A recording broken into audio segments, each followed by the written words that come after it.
আমার পাশে খাম্বার মতো যেটা দেখতেছেন এটা আসলে খাম্বা না, এটাকে রুম হিটার বা ওয়ার্ম এয়ার ব্লোয়ার বলতে পারেন। এটা গিয়ারআপ ব্র্যান্ডের। আর এটা যাদের পাশে বাচ্চা আছে, বয়স্ক আছে, বা যাদের খুব ঠান্ডা লাগে তাদের জন্য এখন খুবই নেসেসিটি হয়ে গেছে, কারণ যে ঠান্ডাটা পড়তেছে ভাই পাটা ঠান্ডা হয়ে যাচ্ছে। আমি এখানে শুট দিতেছি, আমার গা হাত পা অলরেডি ঠান্ডা হয়ে গেছে, পা তো ঠান্ডা বরফ হয়ে জমে গেছে। এইটাতে সবচেয়ে ভালো বিষয় হচ্ছে আপনার বাসায় যদি বাচ্চা কাচ্চা থাকে, এটা যদি পড়ে যায় তাহলে অটোমেটিক অফ হয়ে যাবে। এই যে দেখেন এখানে একটা সেফটি লিভার মতো দেওয়া আছে, এটার কারণে অফ হয়ে যাবে, মানে জাস্ট বসানো অবস্থায় এটা চলবে। আর এটা কিন্তু এই দিক থেকে ঘুরে, তো ঘুরে ঘুরে গরম করবে আপনাকে। তো এটা 2000 ওয়াটের, আর 2000 ওয়াটের ক্যাপাসিটি এটা, এবং এটাতে ফ্যান মোড আছে এবং 5টা মোড আছে। আমি যদি দেখা এখানে 5টা মোড আছে। আর সামনে দেখেন কত সুন্দরভাবে ওয়েল প্রোটেক্টেড গ্রিল করা, ব্ল্যাক কালারের, আর পিছনে সাদা কালারের আছে, এলইডি ইন্ডিকেটর আছে, এবং এই যে 3 পিন প্লাগ দিয়ে আপনারা এটা কানেক্ট করতে পারবেন।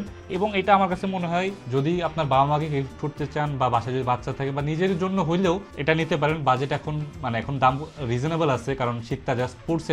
ঢাকায় খুব বেশি শীত পড়ে না, কিন্তু যারা ঢাকার বাইরে আছেন, বাবা মাকে আছে গিফট করতে যাচ্ছেন, বা ফ্যামিলির কাছে দিতে যাচ্ছেন, বা নিজেই ইউজ করতে যাচ্ছেন, তার জন্য একটা বেস্ট জিনিস হইতে পারে। টিপিক্যাল যে রুম হিটার গুলো আছে, যদি আমি একটা রুম হিটার বলতে চাই না, কারণ এটা সামনের এনভায়রনমেন্টটাকে হিট করে, তো এয়ার ওয়ার্মার যেটা বলতে পারেন, তো এগুলো নিতে যাচ্ছেন, তার হচ্ছে সবচেয়ে বেস্ট কোয়ালিটি আমার দেখা এই পর্যন্ত। এটা হচ্ছে গিয়ারআপ ব্র্যান্ডের, এটার হয়তো ওয়ারেন্টিও আছে। তো যারা নিতে যাচ্ছেন দ্রুত নিয়ে ফেলেন, এটা এই বছরের লেটেস্ট ডিজাইন, লেটেস্ট আসছে। আর এটা কিন্তু যথেষ্ট ভালো এবং প্রিমিয়াম বিল কোয়ালিটির আমাদের কাছে অ্যাভেলেবেল আছে। কতক্ষণ থাকবে আই ডোন্ট নো, কারণ সবাই ধুমায় অর্ডার দিতেছে, এবং এটা মোটামুটি হট সেলিং প্রোডাক্ট হয়ে গেছে। তাই আর দেরি না করে প্রোডাক্টটা দ্রুত সময় অর্ডার দিয়ে ফেলুন, স্টক থাকা অবস্থায় অথবা দাম বেড়ে যাওয়ার আগেই।